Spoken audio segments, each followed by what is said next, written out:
Good morning. Today is 24th November 2016 and we are going to discuss the articles of The Hindu. First article जो हमारा discussion का है वो India और पाकिस्तान के बीच में सीज फायर वायलेशंस का है। ये आर्टिकल हम अभी डिस्कस करने जा रहे हैं। तो कंटेक्स्ट तो आपको पता ही होगा। देखिए, थोड़ी 2003 के बीच में जो सीज फायर एग्रीमेंट था उसके बारे में डिस्कस कर लेते हैं। 2003 में इंडिया और पाकिस्तान के बीच में एक सीज फायर एग्रीमेंट साइन हुआ था, जिससे में सर्कमस्टांसेस काफ़ी इंप्रूव हुई थी, काफ़ी नॉर्मल सी यानी एक सामान्य स्थिति वहाँ पे पैदा हुई थी। किसान लौट आए थे एलओसी के पास में खेती करने, क्योंकि जब तक फायरिंग होती रहती है किसान भी वहाँ पर खेती नहीं कर सकते, क्योंकि जान जाने का खतरा हमेशा बरकरार रहता है। और 2003 के एग्रीमेंट के बाद में काफ़ी सिचुएशन इंप्रूव हुई और फार्मर्स आ गए। और देखिए, इंडियन साइड ने अपनी फेंसिस भी वहाँ पे कंप्लीट कर ली 2003 के एग्रीमेंट के बाद। उसके बाद में तो देखिए, ये तो कहना मतलब एक डिबेटेबल है ये इशू की मिलिटेंसी यानी आतंकवाद में उसके बाद में कमी आई या ना आई, क्योंकि पाकिस्तान आर्मी पर हमेशा इंडियन आर्मी ये कहती है कि पाकिस्तान आर्मी टेररिस्ट को सपोर्ट करती है और कवर फायर देती है टेररिस्ट, ताकि वो इंडियन सीमा में आ सकें और यहाँ पर आके टेररिस्ट जो अटैक्स हैं उनको अंजाम दे सकें। अब कंटेक्स्ट ये है कि यूरी अटैक के बाद में इस सीज फायर वायलेशंस का उल्लंघन लगातार जारी है। अभी 2-3 दिन पहले ही आपने न्यूज़ पढ़ी होगी, हमारे 3 जवान शहीद हो गए और एक जवान की बॉडी पाकिस्तान आर्मी ने म्यूटिलेट कर दी और इंडियन आर्मी ने भी इसका करारा जवाब दिया है। और अभी मैं न्यूज़ पढ़ रहा था, हैवी कैजुअलिटीज़ पाकिस्तान साइड में भी रिपोर्ट की जा रही है। तो देखिए, सीज फायर वायलेशंस का जो उल्लंघन बार बार हो रहा है, ये किसी भी देश के लिए अच्छा नहीं है, पूरे नेबरहुड, पूरे साउथ एशिया के लिए अच्छा नहीं है। यह कहना कि आंख के बदले आंख तो पूरे वर्ल्ड को अंधा बना देगा, तो जल्द से जल्द इस पे कुछ ना कुछ एग्रीमेंट या कुछ ना कुछ एक शांति स्थापित की जानी चाहिए। इसी के बारे में ये आर्टिकल है। ये कहते हैं कि सीज फायर वायलेशंस लगातार डेली बेसिस पर जारी है और जो सीज फायर का एग्रीमेंट साइन हुआ था 2003 में, वो तो एक मीनिंगलेस हो गया है। सिर्फ नाम का एग्रीमेंट वो रह गया है और कुछ भी उसको अमल में नहीं लाया जा रहा है। और इवन डिफरेंट तरह के जो आर्म्स है वो यूज करते हैं। आपने देखा होगा, कुछ भी आर्टिलरी फोर्स, मोटार्स, सेल्स, सभी तरह के हथियार यूज किए जाते हैं एक दूसरे पर फायरिंग करने के लिए बॉर्डर पर। और जो विलेजर्स हैं, काफ़ी संख्या में जो विलेजर्स हैं एलओसी के पास में, जो गांव वाले लोग रहते हैं, वो अपनी जगह छोड़कर जा चुके हैं, ताकि एक जान जाने का खतरा हमेशा बरकरार रहता है। वहाँ पे फायरिंग होती रहती है पाकिस्तान साइड से। और देखिए, पाकिस्तान की क्या सिचुएशन है। पाकिस्तान की सिचुएशन तो ये है कि वहाँ पे एक पावर स्ट्रगल देखने को मिल रहा है। पावर स्ट्रगल किस किस के बीच में आपको पता ही होगा। वहाँ पे जो कई सेंटर्स ऑफ पावर हैं, जैसे अभी नवाज शरीफ सत्ता में है और आर्मी जो कभी भी वहाँ पे हमेशा डर बरकरार रहता है कि आर्मी जो पावर है वहाँ पे कैप्चर ना कर ले। तो अब वहाँ के जो चीफ हैं रहील शरीफ, वो रिटायर होने वाले हैं। तो रिटायर होने वाले हैं तो एक तरह से कन्फ्यूजन है, कैओस है पाकिस्तान के अंदर में, अब क्या होगा, इस तरह की स्थिति है। तो लेकिन इंडियन साइड में तो सब अच्छा है। इंडियन साइड में तो देखिए, हमारे जो प्राइम मिनिस्टर हैं उनका फुल होल्ड है गवर्नमेंट पे, और अलायंस की गवर्नमेंट भी नहीं है। उनकी पॉलिसीज भी बिल्कुल क्लियर है कि इकोनॉमी को आगे ले जाना है, और जो एम्स है, ऑब्जेक्टिव्स है, दिमाग में बिल्कुल क्लियर है कि वार तो सोल्यूशन नहीं है।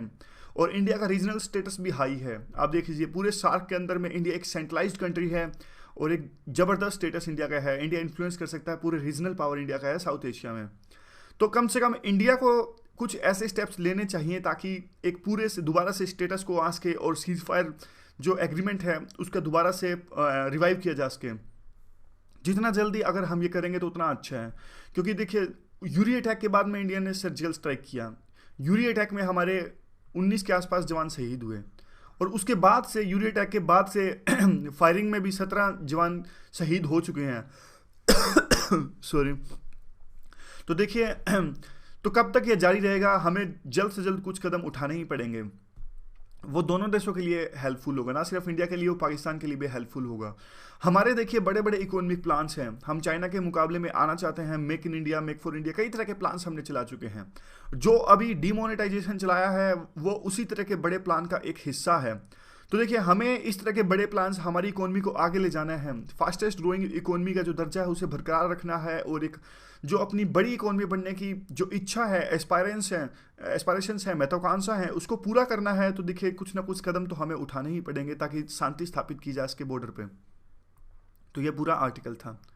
अगला जो आर्टिकल है वो इनसे रिलेटेड है।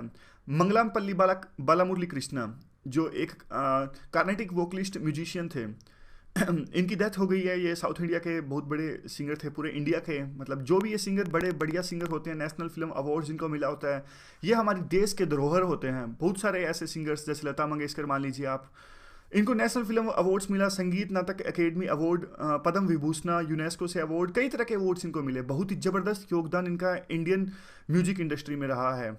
और देखिए आर्ट इंडस्ट्री में थे, आजकल क्या है, हम लोग उनको जानते हैं, लता मंगेशकर, अलका याग्निक और जो सुनिधि चौहान, इनको जानते हैं।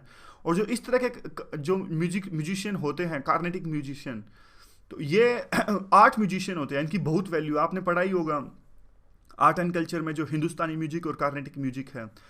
तो देखिए डायरेक्ट क्वेश्चन तो इस पे आने के चांसेस प्री में आ सकता है। वैसे कौन से रीसेंट, जैसे देखिए प्री में इस बार क्या क्वेश्चन आया था, प्री में इस बार रामानुज पे क्वेश्चन आया था। रामानुज कौन थे? रामानुज एक बहुत बड़े मैथमेटिशियन थे। तो कुछ ना कुछ जो बढ़िया पर्सनैलिटी होती है यूपीएससी उन पे क्वेश्चन पूछ लेता है प्रीलिम में, और मेंस में तो थोड़ी कम संभावना है, प्री में आने की संभावना थोड़ी ज़्यादा है। और इवन क्वेश्चन ऐसे भी बन सकता है इस कंटेक्स्ट में भी, मेंस में, कि what is the difference between the Hindustan music and Carnatic music. तो अभी तक आपने आर्ट एंड कल्चर में पढ़ ही लिया होगा क्या डिफरेंस है। जैसे हिंदुस्तान म्यूजिक में क्या होता है, हिंदुस्तान म्यूजिक में घराना होते हैं, आगरा घराना, ग्वालियर घराना, ये सब घराना। कार्नेटिक म्यूजिक जो साउथ इंडिया में मेनली होता है, यहाँ पे कोई घराना नहीं होते, घराने सिर्फ यहाँ होते हैं, जयपुर घराना, पटियाला घराना। और हिंदुस्तान म्यूजिक में एक टाइमिंग का बहुत बड़ा फैक्टर है।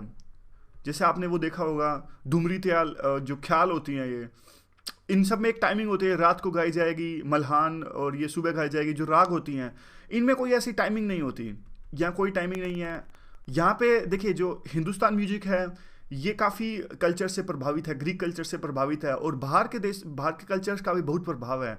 जो कार्नेटिक म्यूजिक है ये डोमेस्टिकली है, ये इंडिजिनस है, ये अपने आप से डेवलप हुआ है इंडिया के अंदर में। तो ये सारे डिफरेंस हैं, आप देख लीजिएगा आर्ट एंड कल्चर में काफ़ी सारे डिफरेंस है। इंस्ट्रूमेंट्स का डिफरेंस है, कौन कौन से इंस्ट्रूमेंट यूज होते हैं कार्नेटिक म्यूजिक में, और यहाँ पे जैसे मृदंगम, वायलिन, ये वगैरह यूज होते हैं कार्नेटिक म्यूजिक में। और भी डिफरेंसेस जैसे कि इनोवेशन किस में ज़्यादा है, किस में कम है, इंटेलेक्चुअल लेवल किस में ज़्यादा है, किस में कम है, ये तरह के इस पे क्वेश्चन आ सकता है साफ साफ, मेंस में भी और प्री में भी इस पे क्वेश्चन आ सकता है। तो ये आर्टिकल हमने डिस्कस किया अभी ये और अभी हम ये इंपॉर्टेंट आर्टिकल डिस्कस करने जा रहे हैं करप्शन पे। आर.के. राघवन जो फॉर्मर सीबीआई डायरेक्टर थे, इन्होंने ये आर्टिकल लिखा है, तो यह भी एक अच्छा आर्टिकल है। देखिए आर.के. राघवन की क्या ओपिनियन है। आर.के. राघवन कहते हैं कि जो डिमोनेटाइजेशन था, ये इस बात से सहमत करते हैं कि और अच्छे से इसको हैंडल किया जा सकता था, कुछ ऐसे स्टेप्स उठाए जाते तो it could have been handled much better than we are handling now. और इन्होंने यह भी माना कि देखिए सीक्रेसी नेसेसरी थी, इसलिए वो कदम नहीं उठाए जा सके। और उसके बाद ये कहते हैं कि जो इम्पैक्ट हो रहा है इसका, डेफिनेटली वो शॉर्ट टर्म इम्पैक्ट है, और कुछ ही दिनों में वो इम्पैक्ट धूमिल हो जाएगा, यानी लोग भूल जाएंगे क्या हुआ था, और बाद में इस स्टेप को मेजर किया जाएगा कि इसका इम्पैक्ट क्या हुआ लॉन्ग टर्म में, लेकिन लाइक इकोनॉमी अच्छी हुई या ना हुई, ब्लैक मनी पकड़ा गया या नहीं पकड़ा गया, लोगों की लाइफ जो है वो इम्प्रूव हुई या नहीं हुई, करप्शन कम हुआ या नहीं हुआ, इन मेजर्स पर इस स्टेप को तोला जाएगा, ये कहते हैं।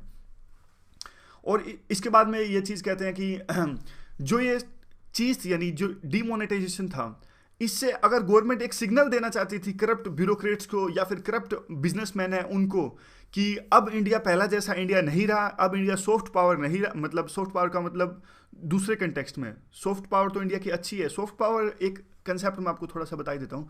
सॉफ्ट पावर ये होती है कि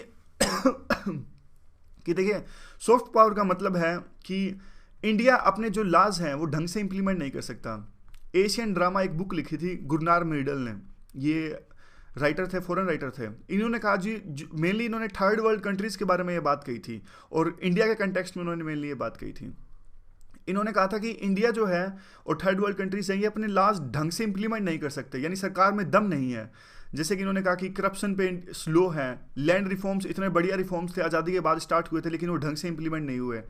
यानी कहने का मतलब है सरकार के पास में तलवार तो है, लेकिन वो तलवार यूज़ नहीं करते लोगों के लॉन्ग टर्म बेनिफिट्स के लिए, और शॉर्ट टर्म बेनिफिट्स देखते हैं सिर्फ हमेशा सरकार। तो सॉफ्ट पावर है, they are not able to implement their decisions. तो इस तरह से तो गवर्नमेंट इस डिमोनेटाइजेशन के बाद में एक मैसेज देने में सफल हो पाए हैं करप्ट बिजनेसमैन को और करप्ट ब्यूरोक्रेट्स को। India is no more soft power. अब इंडिया एक स्ट्रॉन्ग स्टेप्स लेने में सक्षम है अगर आप करप्शन करोगे तो। उसके बाद में क्या हुआ लेकिन उसके बाद में आर के राघवन कहते हैं कि डिमोनेटाइजेशन के बाद में सिर्फ अकेला डिमोनेटाइजेशन करप्शन को कम नहीं करेगा, उसके बाद में एक जबरदस्त लेवल पर ऑफेंसिव की जरूरत है और एक फुल स्केल वार की जरूरत है। इसे अब पकड़ा जाए उन लोगों को जो या तो कम टैक्स पेड करते हैं या फिर टैक्स पे करते ही नहीं। और देखिए जो लोग या तो जिन्होंने ब्लैक मनी जमा किया या तो ये लोग हैं सेल्फ एम्प्लॉयड, या फिर जो टैक्स नहीं देते या फिर कम टैक्स पेड करते हैं, या तो ये सेल्फ एम्प्लॉयड हैं, और या फिर इन्होंने पैसा जमा कर लिया है ब्यूरोक्रेट्स के नेक्सस के साथ में, यानी ये जो हमारे सिविल सर्वेंट्स होते हैं, करप्ट सिविल सर्वेंट्स ब्यूरोक्रेट्स होते हैं, इनके साथ मिलकर इन्होंने ज़बरदस्त पैसा जमा कर लिया है। तो यह लोग ब्लैक मनी असली जनरेट करते हैं और इनके पास में ये टैक्स भी नहीं देते। अब देखिए, अब दूसरा ये बात कहते हैं, अगली बात ये कहते हैं कि ब्लैक मनी कैसे जनरेट होती है और कौन इसे ज़्यादा जनरेट करता है।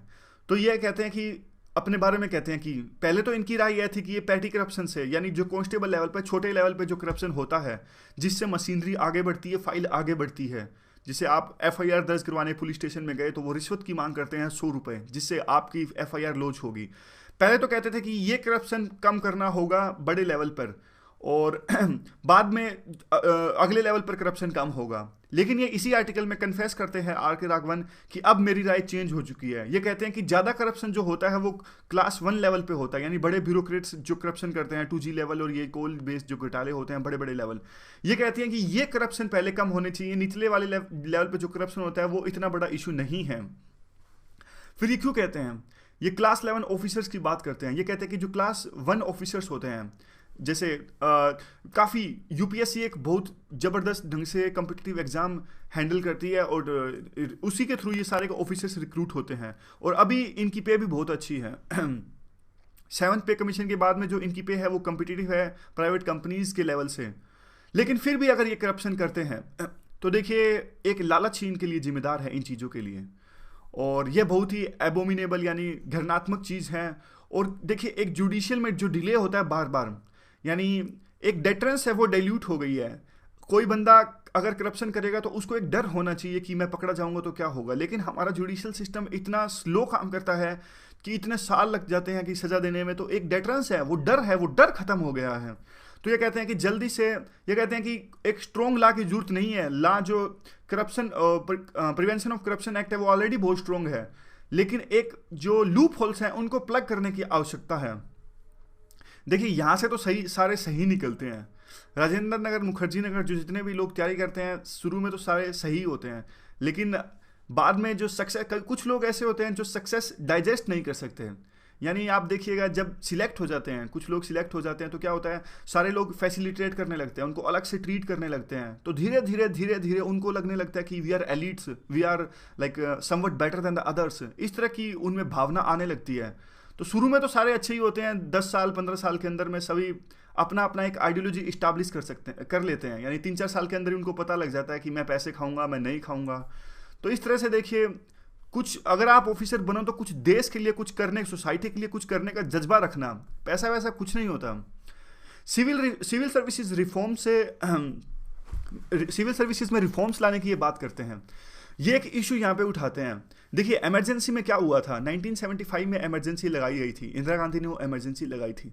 तो उस टाइम पे क्या होता था, एक कंपल्सरी रिटायरमेंट का प्रोविजन क्लास वहाँ पर था कि अगर आप 50 साल की एज तक पहुँचो और या फिर आपने 25 साल काम कर दिया है तो आप कंपल्सरी रिटायर हो जाओगे। और या फिर कुछ ऐसे लोग जिन्होंने इफेक्टिवली काम करना बंद कर दिया, यानी एफिशिएंसी नहीं आ पा रही है उनके काम से, या फिर उनकी इंटीग्रिटी सस्पेक्ट है। तो ये 4 केसेस हो गए, आप ध्यान दीजिएगा। ये सजेशन में लिख सकते हैं हम इस तरह की बातों को, ऐसे में भी लिख सकते हैं और पेपर 2 में भी लिख सकते हैं कि उन सिविल सर्वेंट्स को रिटायर कर दिया जाए जिनकी एज या तो 50 हो चुकी है या फिर 25 साल की सर्विस उन्होंने दे दी है, और या फिर उन्होंने वो सिविल सर्वेंट्स जिन्होंने अपना काम इफेक्टिवली कम कर दिया है, या फिर उनकी इंटीग्रिटी पर सस्पिशियस है, उनकी इंटीग्रिटी, उन पर इंटीग्रिटी पर शक है, तो ऐसे लोगों को रिटायर कर देना चाहिए। उनकी जरूरत नहीं है सरकार को, ऐसे ही लोग करप्शन करते हैं। और इमरजेंसी में ये प्रोविजन था, लेकिन इमरजेंसी में इसका मिसयूज बहुत हुआ था। मिसयूज मतलब गलत ढंग से, यानी जो ऑनेस्ट ऑफिसर्स थे जो सरकार के साथ नहीं काम करना चाहते थे उनको भी धक्के से रिटायर कर दिया गया था। तो देखिए प्रोविजन तो अच्छा है, लेकिन अगर मिसयूज होगा तो एक डिजास्टर हो जाएगा। उसके बाद में क्या है उसके बाद में देखिए प्रोविजन आता है ये सजेशन देते हैं कि ये जो प्रोविजन था इमरजेंसी का, यानी जो हमने अभी डिस्कस किया कि सिविल सर्वेंट जिनकी एज 50 साल है या फिर 25 साल की सर्विस है उनको रिटायर कर देना चाहिए, ये कहते हैं कि ये प्रोविजन अभी भी आ सकता है। अगर ये अभी आता है तो बहुत ही लाभदायक हो सकता है ये। देखिए ये कहते हैं कि लेकिन इस प्रोविजन को लाने में एक हाईएस्ट इंटीग्रिटी के लोगों की आवश्यकता पड़ेगी। ये कहते हैं कि सबसे पहले तो जो हाईएस्ट इंटीग्रिटी के लोग हैं, सिविल सर्वेंट्स, रिटायर्ड मान लीजिए या फिर आप कुछ भी मान लीजिए, सर्विंग, जो जिनकी इंटीग्रिटी पर कोई शक कर ही नहीं सकता। हमेशा ऐसे कुछ लोग होते हैं, जैसे ई श्रीधरन मान लीजिए आप, ई श्रीधरन जो हमारे मेट्रोमैन थे, कलाम साहब मान लीजिए, अब्दुल कलाम, सिविल सर्वेंट्स तो नहीं थे लेकिन पहले तो वो साइंटिस्ट ही थे। तो ऐसे लोग जिनकी इंटीग्रिटी पर कोई शक नहीं कर सकता, और ऐसे लोग पहले सबसे पहले ऐसे करप्ट सिविल सर्वेंट्स की लिस्ट बनाएंगे, ठीक है, जो बिल्कुल हाईएस्ट इंटीग्रिटी के लोग हैं, करप्ट सिविल सर्वेंट्स की लिस्ट बनाएंगे। देखिए सब पता होता है, एडमिनिस्ट्रेशन में सब पता होता है कि कौन करप्ट है कौन नहीं है। काफ़ी सालों की सर्विस के बाद में ये बातें छुपती नहीं है, रहन सहन से पता लग जाता है, आपके घर से पता लग जाता है। तो ऐसे देखिए 2 टायर में ये लिस्ट बनेगी। पहले तो इन्होंने लिस्ट बनाई, उसके बाद में एक और कमेटी होएगी, वो दोबारा से इस लिस्ट को रिफाइन करेगी। मतलब 2 लेवल पे ये लिस्ट रिफाइन होएगी। पहले एक हाईएस्ट इंटीग्रिटी के लोगों ने ऐसी लिस्ट बनाई कि इन सिविल सर्वेंट्स को रिटायर कर देना चाहिए, जरूरत नहीं है सरकार को। उसके बाद में सेकंड लेवल पे दूसरी बार एक और कमेटी उस लिस्ट को वेट करेगी, यानी देखेगी, रिफाइन करेगी कौन कौन से नाम गलत शामिल कर लिए गए हैं। तीसरे लेवल पे क्या होगा, तीसरे लेवल पे जो ये सीनियर कैबिनेट मिनिस्टर्स हैं, हमारे पीएम और जो सीनियर कैबिनेट मिनिस्टर्स हैं, ये लोग डिसाइड करेंगे और डिसीजन लेंगे क्या सही में ऐसे सिविल सर्वेंट्स की जरूरत नहीं है सरकार को। तो 3 लेवल्स पर यह डिसीजन, अगर यह पॉलिसी दोबारा से इंप्लीमेंट की जाए तो बहुत ज़्यादा लाभदायक साबित हो सकती है। देखिए ये कहते हैं, फिर एग्जांपल देते हैं कि ऐसा ही एक प्रोविजन, यानी 3 लेवल पर, मतलब ऐसा ही एक प्रोविजन अभी भी इंप्लीमेंट कर रही है सरकार। वो है सेक्रेटरी लेवल पर जो अपॉइंटमेंट होती है ऑफिसर्स की, सेक्रेटरी लेवल पर जो अपॉइंटमेंट होती है उसको एक सेकेंड, यानी जो सेक्रेटरी लेवल के ऑफिसर्स होते हैं उनकी अपॉइंटमेंट में किसी तरह की आर्बिट्रेरीनेस ना आए, उसको रोकने के लिए अभी एक ऐसा मैकेनिज्म है जिसको इंप्लीमेंट करते हैं हमारे रिटायर्ड ऑनेस्ट ऑफिशियल्स। तो ऐसा ही सिस्टम हम बड़े लेवल पर भी ला सकते हैं। करप्ट जो ब्यूरोक्रेट्स रहते हैं उनको पूरे सिस्टम से निकालने के लिए तो 3 लेवल पर यह इंप्लीमेंट किया जा सकता है। फर्स्ट लेवल पर एक कमेटी, दूसरे लेवल पर दोबारा कमेटी, तीसरे लेवल पर पीएम और उनके कैबिनेट कोलीग्स। तो देखिए जो सबसे पहले जो पर्ज स्टार्ट होना चाहिए, यानी एक तरह का रिफॉर्म जो स्टार्ट होने चाहिए, पूरा का पूरा जो ये प्रोग्राम है, प्रोसेस है, वो स्टार्ट होनी चाहिए बड़े जो करप्शन जहाँ होता है उन डिपार्टमेंट से, जैसे income tax department, custom department, CBC, CBDT, जो ईडी, इन्फोर्समेंट डायरेक्टोरेट, सीबीआई, इन सब डिपार्टमेंट्स में जिन पर जिम्मेदारी है करप्शन को रोकने की, वही डिपार्टमेंट सबसे ज़्यादा करप्शन करते हैं। यानी उसी डिपार्टमेंट के ब्यूरोक्रेट्स, कुछ ब्यूरोक्रेट्स, सभी नहीं, कुछ ब्यूरोक्रेट्स सबसे ज़्यादा करप्शन की एक्टिविटीज़ में संलिप्त पाए जाते हैं। देखिए उनको कई बार फ्रीक्वेंटली लाइक सीबीआई इनको अरेस्ट भी करती है, लेकिन एक तरह से जैसे पहले डिस्कस किया, डेटरेंस है वो कम है, और इनके पास में कुछ इनके ऑफिशियल्स के बाद में हाई डिसप्रोपोर्शनेट वेल्थ मिलती है। और ईडी, देखिए पिछले दिनों इन्फोर्समेंट डायरेक्टोरेट ने कहा कि 2 सीबीआई ऑफिसर्स पर शक है, यानी 2 पूर्व सीबीआई चीफ्स पर शक है कि ये मनी लॉन्ड्रिंग कर रहे हैं। यानी ऐसा हो सकता है इन्होंने शक जाहिर किया कि अपने कार्यकाल के दौरान में इन्होंने बहुत सा डिसप्रोपोर्शनेट वेल्थ इकट्ठा कर ली, अब इसको वो मनी लॉन्ड्रिंग करना चाहते हैं, यानी उस ब्लैक मनी को व्हाइट मनी में ये कन्वर्ट करना चाहते हैं, ऐसा शक है इन्फोर्समेंट डायरेक्टोरेट को। देखिए जब सीबीआई चीफ ही इस तरह की एक्टिविटीज में संलिप्त हो तो उससे ज़्यादा तो बुरा सिस्टम के लिए हो ही क्या सकता है। सिचुएशन कुछ इंप्रूव हुई है, ऐसा आर.के. राघवन का मानना है। आर.के. राघवन कहते हैं कि मोदी के आने के बाद में सेंट्रल गवर्नमेंट में सिचुएशन कुछ अच्छी हुई है, but after that there was the question, it has been improved at the centre, but what about the states? The situation is much worse in the states. State में आप देखिएगा, state जो anti corruption bureau होते हैं, कैसे कैसे बंदों को अपॉइंट किया जाता है चीफ के पद पर, बहुत जबरदस्त ग्रेव करप्शन है स्टेट्स के अंदर में।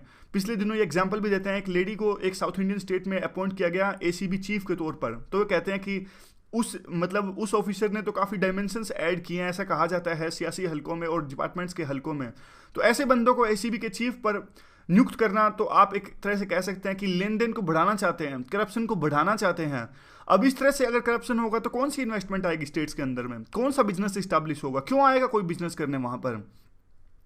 तो कहते हैं, फिर ये कहते हैं कि इसको दूर करने के लिए एक पॉलिटिकल विल चाहिए, एक जबरदस्त पॉलिटिकल विल चाहिए। और वो पॉलिटिकल विल आएगी कैसे? देखिए पॉलिटिकल डायनेस्टी से तो वो आएगी नहीं, अब आपका पूरा का पूरा परिवार पॉलिटिशियन है, इसका मतलब देखिए आप मतलब प्रैक्टिकली बात करें तो देखिए आप देश सेवा के लिए तो हो नहीं, अगर आपका पूरा का पूरा परिवार ही पॉलिटिक्स में है। मतलब ये पूरा जनरलाइज नहीं कर सकते इस चीज़ को, लेकिन पॉलिटिकल जो डायनेस्टी होती है उनमें करप्शन होने की संभावना ज़्यादा होती है। तो ऐसा नहीं कह सकते हमारे देश की जितनी भी डायनेस्टी हैं या परिवार है पॉलिटिक्स में वो सारे करप्ट हैं, ऐसा कहना तो बिल्कुल गलत होगा। लेकिन क्रक्स क्या निकलता है? क्रक्स यही निकलता है आर्टिकल का कि इस पूरे मूव की इंटेंशंस अच्छी हैं, जो डिमोनेटाइजेशन हुआ है उसकी जो इंटेंशंस हैं वो अच्छी है, लेकिन जो करप्शन है वो एक डीप रूटेड प्रॉब्लम है, बहुत गहराई से जम चुका है, जड़ों में जम चुका है करप्शन। उसको दूर करने के लिए डिमोनेटाइजेशन काफ़ी नहीं है, उसके लिए और भी कॉम्प्लीमेंट्री स्टेप्स उठाने पड़ेंगे। फिर ये कहते हैं देखिए अगर ये एडहोक अप्रोच है, यानी डिमोनेटाइजेशन ये सिर्फ एडहोक अप्रोच है और पॉलिटिक्स के फायदे के लिए है, तो डेफिनेटली अच्छा नहीं है। अगर really government is serious about waging a war against the corruption on the full scale, तो गवर्नमेंट को अलग स्टेप्स भी उठाने पड़ेंगे। और there is no lack of expertise in our country, और उसके लिए देखिए सिर्फ एक पॉलिटिकल विल की आवश्यकता है, जैसा इन्होंने पहले कहा। और डिमोनेटाइजेशन के साथ साथ में अगर दूसरे स्टेप्स उठाएंगे तो डेफिनेटली करप्शन को कर्ब किया जा सकता है। अगला जो आर्टिकल है देखिए ये आर्टिकल है यहाँ पे, ये आर्टिकल जो है कंटेम्प्ट से रिलेटेड है। जुडिशरी की जो कंटेम्प्ट होती है, जैसे मार्कंडे काटजू, आपको पता होगा मार्कंडे काटजू जो पूर्व जस्टिस थे, ये क्या करते हैं आजकल अपने फेसबुक पर ये तमाम तरह के पोस्ट लिखते रहते हैं। इनका फेसबुक पे पेज है और 5-6 लाख के आसपास इनके लाइक्स हैं। तो ये काफ़ी पोस्ट लिखते रहते हैं, अजीब अजीब से पोस्ट, मतलब थोड़ा कंट्रोवर्शियल पोस्ट, किसी की कास्ट के बारे में बोल दिया, किसी के स्टेट के बारे में बोल दिया, Orissa people I like that, Bihar people like that, और इस तरह से, और किसी भी कास्ट के बारे में बोल दिया। इन्होंने जुडिशरी के बारे में भी ऐसे बोलते हैं ये कि पूरी की पूरी जुडिशरी करप्ट है और एक पूर्व चीफ जस्टिस है वो सबसे ज़्यादा करप्ट है, इस तरह के बयान ये देते हैं। तो पिछले दिनों एक बयान इन्होंने दिया कि जो एक केस था, सोमैया केस था, तो उसमें इन्होंने बयान किया कि जुडिशरी ने बहुत बड़ी मिस्टेक कर दी है। तो जुडिशरी ने इनको बुलाया कि आप बताइए, आइए हमारे यहाँ और बताइए कि कैसे हमने मिस्टेक की। तो ये वहाँ पर गए कोर्ट के अंदर में इनकी कहा सुनी हो गई, बहस हो गई, यानी सीटिंग जज के साथ में। खुद तो ये फॉर्मर जस्टिस हैं और सीटिंग जज के साथ में इनकी बहस हो गई। सीटिंग जज ने इन पर एक कंटेम्प्ट का केस लगा दिया, मतलब बोला कि आप कंटेम्प्ट कर रहे हो कोर्ट की। तो ये सारा माजरा है। अब ये बड़ी डिबेट हो जाती है कि किस तरह से जुडिशरी की कंटेम्प्ट होती है और क्या स्कैंडलाइज होता है, क्या नहीं होता है, और जुडिशरी को कैसे इस पर एक्ट करना चाहिए। तो देखिए कंटेक्स्ट तो अच्छा था, एक अच्छा आर्टिकल इस पर बन सकता था, लेकिन आर्टिकल के अंदर इन्होंने सारी की सारी जजमेंट्स दी हैं। मतलब बहुत सारी जजमेंट्स ये बताते हैं, इवन यूएस की, ब्रिटेन की, वो जजमेंट्स ये बताते हैं। यानी ये एक एडवोकेट हैं जिन्होंने आर्टिकल लिखा, वो एक वकील हैं। तो ये सारा का सारा अपना आर्टिकल्स जजमेंट्स पर लिख रहे हैं। जजमेंट्स यानी वो भी फॉरेन की जजमेंट्स। तो वो आर्टिकल ज़्यादा इंपॉर्टेंट है नहीं, मतलब यूज़ नहीं हो सकता इस आर्टिकल का।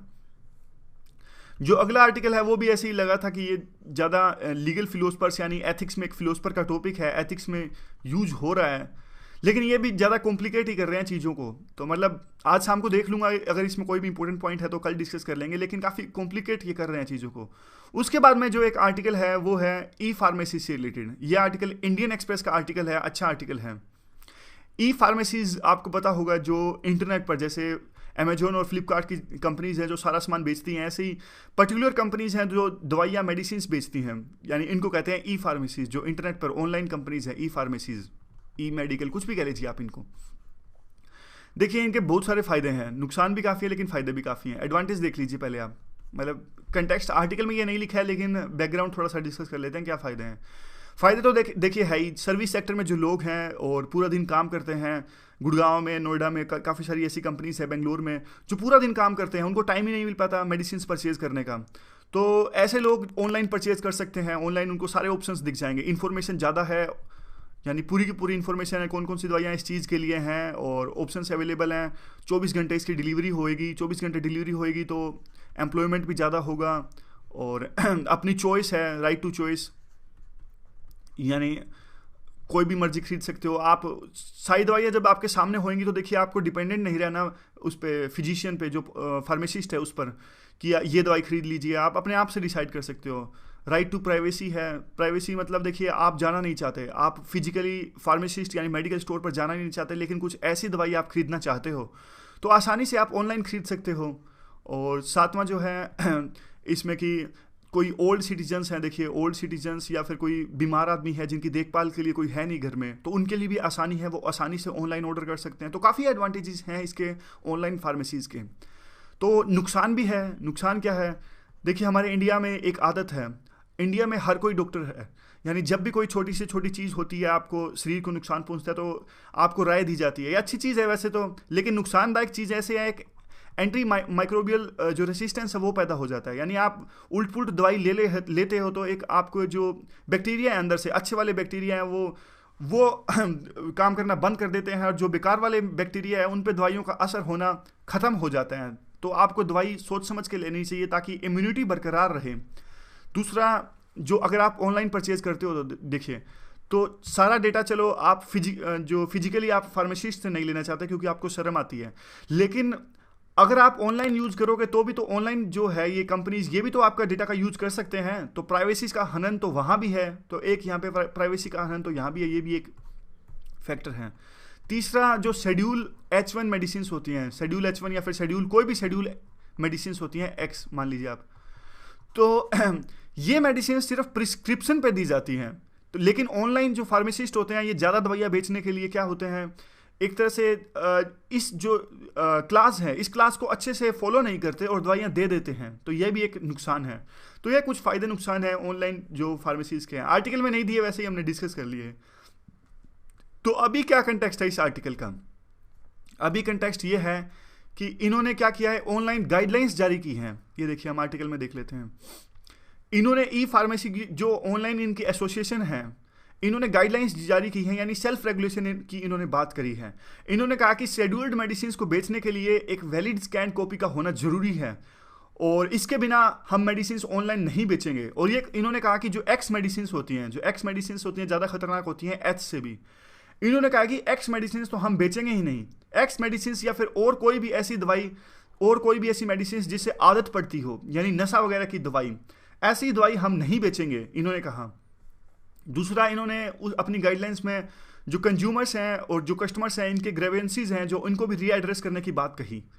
तो देखिए बात यह उठती है अभी जो ऑनलाइन या फिर ऑफलाइन दोनों की दोनों चीज़ों पे ये जो प्रिस्क्राइब्ड ड्रग्स होती हैं, प्रिस्क्राइब्ड मेडिसिन जिनको सिर्फ अगर डॉक्टर प्रिस्क्राइब करे तो ही खरीद सकता है, यानी जो प्रैक्टिशनर डॉक्टर होता है वो।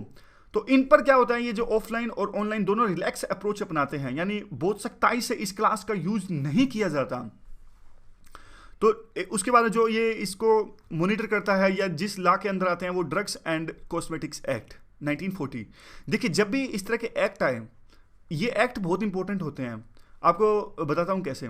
देखिए जनरल तो हम लिख ही लेते हैं, यानी अगर आपसे कोई पूछे कि ये ई फार्मेसीज हैं कि ये हैं, क्या फ़ायदे क्या नुकसान हैं, तो ऐसा कुछ नहीं है कि जो हमने अभी डिस्कस किया कुछ अलग है। मैं आपसे पूछूंगा आप भी इस तरह के ये फ़ायदे नुकसान बता दोगे डेफिनेटली, बल्कि इससे ज़्यादा ही आप बता दोगे। लेकिन कुछ इस तरह के एक्ट्स आपको पता होता है जैसे कि ड्रग्स एंड कॉस्मेटिक्स एक्ट 1940, ये हमारे आंसर में सब्सटेंस डालते हैं, यानी गवर्नमेंट क्या कर रही है, ये इस तरह की बॉडीज, इस तरह के एक्ट्स, ये हमेशा हमें याद रखने हैं। क्योंकि जनरल पॉइंट तो हम लिख ही देते हैं, अगर हमें ना भी याद आएगा तो भी हम कुछ ना कुछ करके जुगाड़ लगा के लिख देंगे। तो सब्सटेंस आता है इन चीज़ों से, बॉडीज से, कोई एक्ट है इन चीज़ों से। तो ये ड्रग्स एंड कॉस्मेटिक्स एक्ट 1940 है।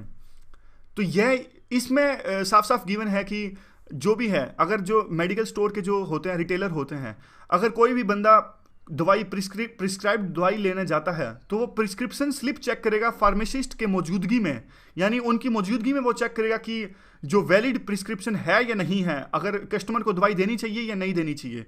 लेकिन ऐसा नहीं करते ये लोग दे देते हैं क्योंकि इनको फ़ायदा होता है। दूसरा यहाँ पे क्वेश्चन उठता है कि ओल्ड डेटेड प्रिस्क्रिप्शन का, यानी पुरानी प्रिस्क्रिप्शन हो उस पर भी ये मेडिसिन दे देते हैं। तो काफ़ी लैक्स अप्रोच इनकी रहती है।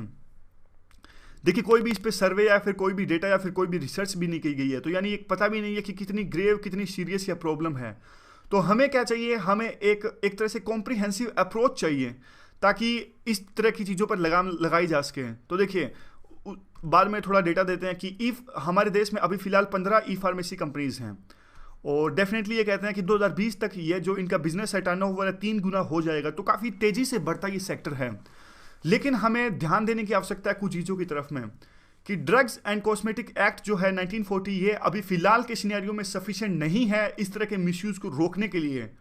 तो कुछ ना कुछ देखिए, गाइडलाइंस जो अभी जारी की हैं इनकी एसोसिएशन ने, वो तो एक अच्छा स्टेप है, this is a very good step, but we need to take the further steps so that the misuse of these medicine और the medicine who are giving the medicine without the prescription slips it can be curbed. तो क्या है, एक authenticity check करने की आवश्यकता है online pharmacist के द्वारा भी और ऑफलाइन फार्मासिस्ट के द्वारा भी। यानी आप ऑथेंटिसिटी चेक कीजिए, यानी जिस डॉक्टर की ये प्रिस्क्रिप्शन है वो डॉक्टर सही है या नहीं है, वो फेक डॉक्टर है या फिर झोलाछाप डॉक्टर है।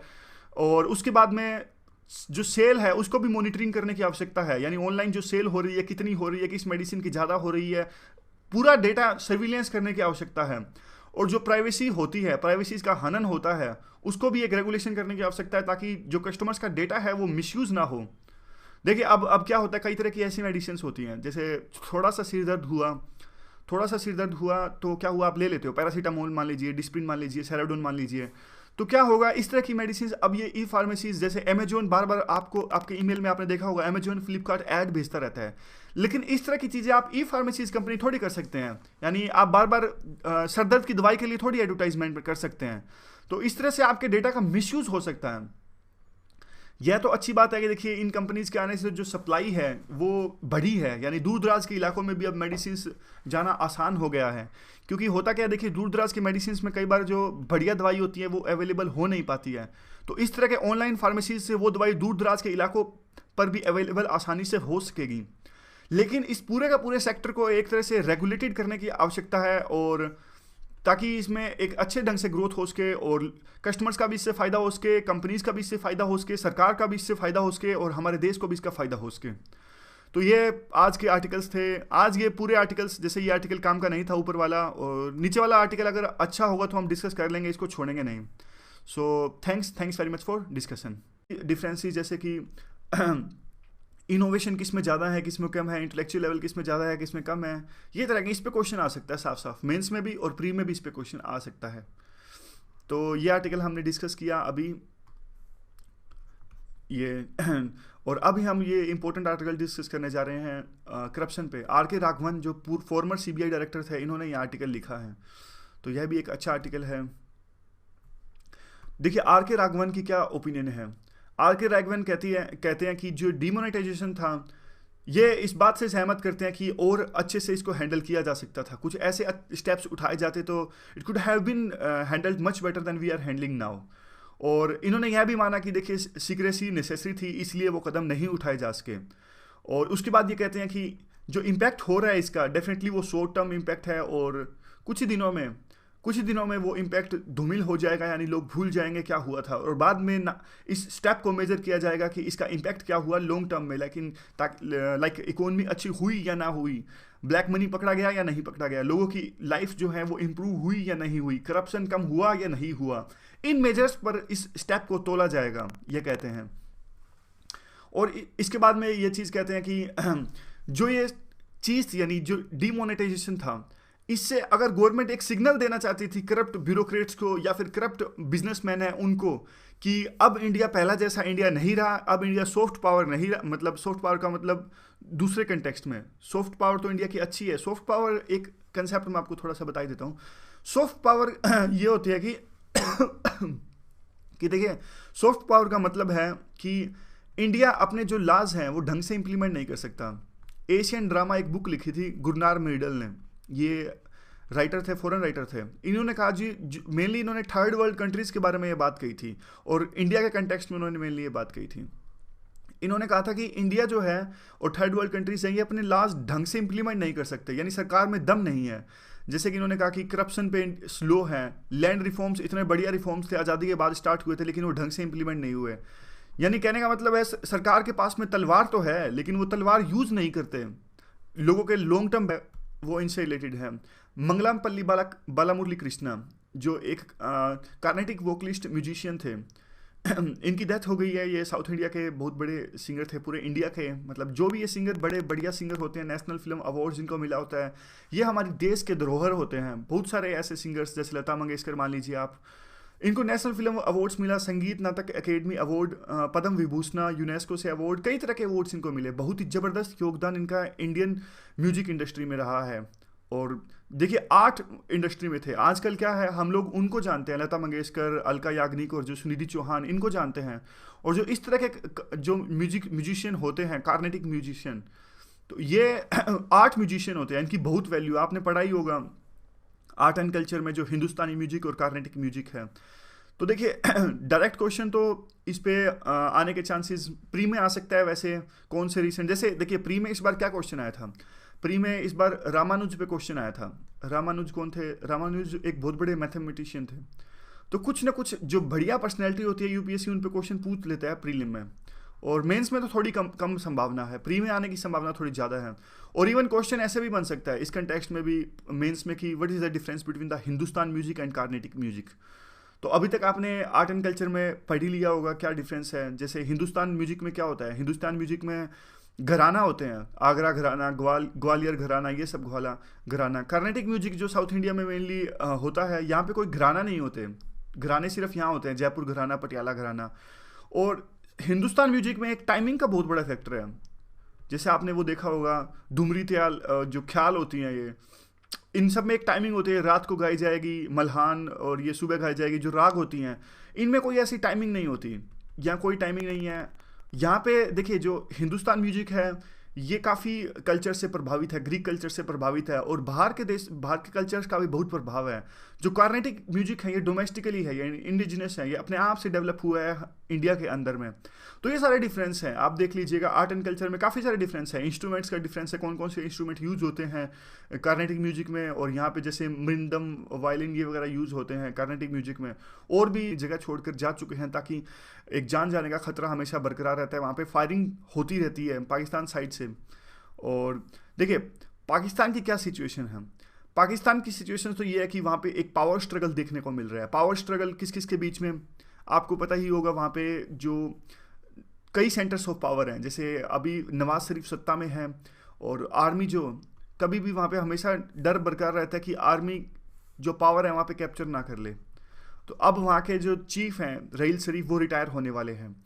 तो रिटायर होने वाले हैं तो एक तरह से कन्फ्यूजन है, कैओस है पाकिस्तान के अंदर में, अब क्या होगा, इस तरह की स्थिति है। तो लेकिन इंडियन साइड में तो सब अच्छा है। इंडियन साइड में तो देखिए हमारे जो प्राइम मिनिस्टर हैं उनका फुल होल्ड है गवर्नमेंट पे, और अलायंस की गवर्नमेंट भी नहीं है। उनकी पॉलिसीज भी बिल्कुल क्लियर है कि इकोनॉमी को आगे ले जाना है, और जो एम्स है, ऑब्जेक्टिव्स है, दिमाग में बिल्कुल क्लियर है कि वार तो सोल्यूशन नहीं है। और इंडिया का रीजनल स्टेटस भी हाई है। आप देख लीजिए पूरे सार्क के अंदर में इंडिया एक सेंट्रलाइज्ड कंट्री है, और एक ज़बरदस्त स्टेटस इंडिया का है। इंडिया इन्फ्लुएंस कर सकता है, पूरे रीजनल पावर इंडिया का है साउथ एशिया में। तो कम से कम इंडिया को कुछ ऐसे स्टेप्स लेने चाहिए ताकि एक पूरे से दोबारा से स्टेटस को आ सके, और सीज फायर जो एग्रीमेंट है उसका दोबारा से रिवाइव किया जा सके। जितना जल्दी अगर हम ये करेंगे तो उतना अच्छा है। क्योंकि देखिए यूरी अटैक के बाद में इंडिया ने सर्जिकल स्ट्राइक किया, यूरी अटैक में हमारे 19 के आसपास जवान शहीद हुए, और उसके बाद से यूरी अटैक के बाद से फायरिंग में भी 17 जवान शहीद हो चुके हैं सॉरी। तो देखिए तो कब तक ये जारी रहेगा, हमें जल्द से जल्द कुछ कदम उठाने ही पड़ेंगे। वो दोनों देशों के लिए हेल्पफुल होगा, ना सिर्फ इंडिया के लिए, वो पाकिस्तान के लिए भी हेल्पफुल होगा। हमारे देखिए बड़े बड़े इकोनॉमिक प्लान्स हैं, हम चाइना के मुकाबले में आना चाहते हैं, make in India, make for India, कई तरह के प्लान्स हमने चला चुके हैं। जो अभी डीमोनेटाइजेशन चलाया है वो उसी तरह के बड़े प्लान का एक हिस्सा है। तो देखिए हमें इस तरह के बड़े प्लान्स हमारी इकोनॉमी को आगे ले जाना है, फास्टेस्ट ग्रोइंग इकोनॉमी का जो दर्जा है उसे बरकरार रखना है, और एक जो अपनी बड़ी इकोनॉमी बनने की जो इच्छा है, एस्पायरेशंस हैं, महत्वाकांक्षा हैं, उसको पूरा करना है। तो देखिए कुछ ना कुछ कदम तो हमें उठाने ही पड़ेंगे ताकि शांति स्थापित की जा सके बॉर्डर पे। तो ये पूरा आर्टिकल था। अगला जो आर्टिकल है, good morning, today is 24 November 2016 and we are going to discuss the articles of the Hindu. First article जो हमारा डिस्कशन का है वो इंडिया और पाकिस्तान के बीच में सीज फायर वायलेशंस का है। ये आर्टिकल हम अभी डिस्कस करने जा रहे हैं। तो कंटेक्स्ट तो आपको पता ही होगा। देखिए थोड़ी 2003 के बीच में जो सीज फायर एग्रीमेंट था उसके बारे में डिस्कस कर लेते हैं। 2003 में इंडिया और पाकिस्तान के बीच में एक सीज फायर एग्रीमेंट साइन हुआ था, जिससे में सर्कमस्टांसेस काफ़ी इंप्रूव हुई थी, काफ़ी नॉर्मल सी, यानी एक सामान्य स्थिति वहाँ पे पैदा हुई थी। किसान लौट आए थे एलओसी के पास में खेती करने, क्योंकि जब तक फायरिंग होती रहती है किसान भी वहाँ पर खेती नहीं कर सकते, क्योंकि जान जाने का खतरा हमेशा बरकरार रहता है। और 2003 के एग्रीमेंट के बाद में काफ़ी सिचुएशन इम्प्रूव हुई और फार्मर्स आ गए, और देखिए इंडियन साइड ने अपनी फैंसीज भी वहाँ पे कंप्लीट कर ली 2003 के एग्रीमेंट के बाद।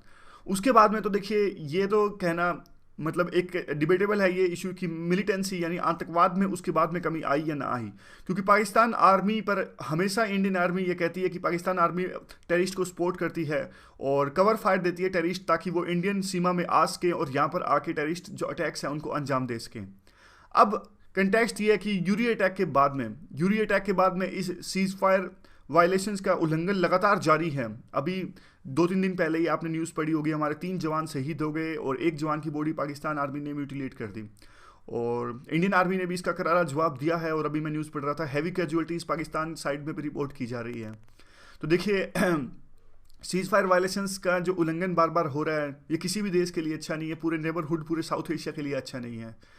यह कहना कि आंख के बदले आंख तो पूरे वर्ल्ड को अंधा बना देगा, तो जल्द से जल्द इस पे कुछ ना कुछ एग्रीमेंट या कुछ ना कुछ एक शांति स्थापित की जानी चाहिए। इसी के बारे में ये आर्टिकल है।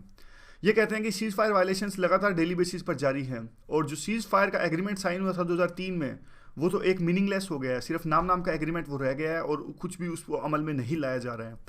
और इवन डिफरेंट तरह के जो आर्म्स है वो यूज करते हैं, आपने देखा होगा कुछ भी आर्टिलरी फोर्स, मोटार्स, सेल्स, सभी तरह के हथियार यूज किए जाते हैं एक दूसरे पर फायरिंग करने के लिए बॉर्डर पर।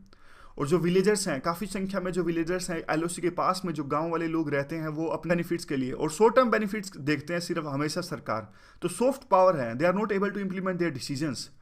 तो इस तरह से तो गवर्नमेंट इस डिमोनेटाइजेशन के बाद में एक मैसेज देने में सफल हो पाए हैं करप्ट बिजनेसमैन को और करप्ट ब्यूरोक्रेट्स को। India is no more soft power. अब इंडिया एक स्ट्रॉन्ग स्टेप्स लेने में सक्षम है अगर आप करप्शन करोगे तो। उसके बाद में क्या हुआ लेकिन उसके बाद में आर के राघवन कहते हैं कि डिमोनेटाइजेशन के बाद में सिर्फ अकेला डिमोनेटाइजेशन करप्शन को कम नहीं करेगा, उसके बाद में एक जबरदस्त लेवल पर ऑफेंसिव की जरूरत है और एक फुल स्केल वार की जरूरत है। इसे अब पकड़ा जाए उन लोगों को जो या तो कम टैक्स पेड करते हैं या फिर टैक्स पे करते ही नहीं। और देखिए जो लोग या तो जिन्होंने ब्लैक मनी जमा किया, या तो ये लोग हैं सेल्फ एम्प्लॉयड, या फिर जो टैक्स नहीं देते या फिर कम टैक्स पेड करते हैं, या तो ये सेल्फ एम्प्लॉयड हैं, और या फिर इन्होंने पैसा जमा कर लिया है ब्यूरोक्रेट्स के नेक्सस के साथ में, यानी ये जो हमारे सिविल सर्वेंट्स होते हैं, करप्ट सिविल सर्वेंट्स ब्यूरोक्रेट्स होते हैं, इनके साथ मिलकर इन्होंने जबरदस्त पैसा जमा कर लिया है। तो यह लोग ब्लैक मनी असली जनरेट करते हैं और इनके पास में ये टैक्स भी नहीं देते। अब देखिए, अब दूसरा ये बात कहते हैं, अगली बात ये कहते हैं कि ब्लैक मनी कैसे जनरेट होती है और कौन इसे ज़्यादा जनरेट करता है। तो ये कहते हैं कि अपने बारे में कहते हैं कि पहले तो इनकी राय यह थी कि ये पैटी करप्शन से, यानी जो कांस्टेबल लेवल पर, छोटे लेवल पर जो करप्शन होता है जिससे मशीनरी आगे बढ़ती है, फाइल आगे बढ़ती है, जिसे आप एफआईआर दर्ज करवाने पुलिस स्टेशन में गए तो वो रिश्वत की मांग करते हैं 100 रुपये, जिससे आपकी एफआईआर लॉन्च होगी। पहले तो कहते थे कि ये करप्शन कम करना होगा बड़े लेवल पर और बाद में अगले लेवल पर करप्शन कम होगा। लेकिन ये इसी आर्टिकल में कन्फेस करते हैं आर के राघवन कि अब मेरी राय चेंज हो चुकी है। ये कहते हैं कि ज़्यादा करप्शन जो होता है वो क्लास 1 लेवल पे होता है, यानी बड़े ब्यूरोक्रेट्स जो करप्शन करते हैं 2G लेवल और ये कोल बेस्ड जो घोटाले होते हैं बड़े बड़े लेवल। ये कहती हैं कि ये करप्शन पहले कम होने चाहिए, निचले वाले लेवल पर जो करप्शन होता है वो इतना बड़ा इशू नहीं है। फिर ये क्यों कहते हैं? ये क्लास 11 ऑफिसर्स की बात करते हैं। ये कहते हैं कि जो क्लास 1 ऑफिसर्स होते हैं, जैसे काफ़ी यूपीएससी एक बहुत ज़बरदस्त ढंग से कम्पिटिटिव एग्ज़ाम हैंडल करती है और उसी के थ्रू ये सारे ऑफिसर्स रिक्रूट होते हैं और अभी इनकी पे भी बहुत अच्छी है।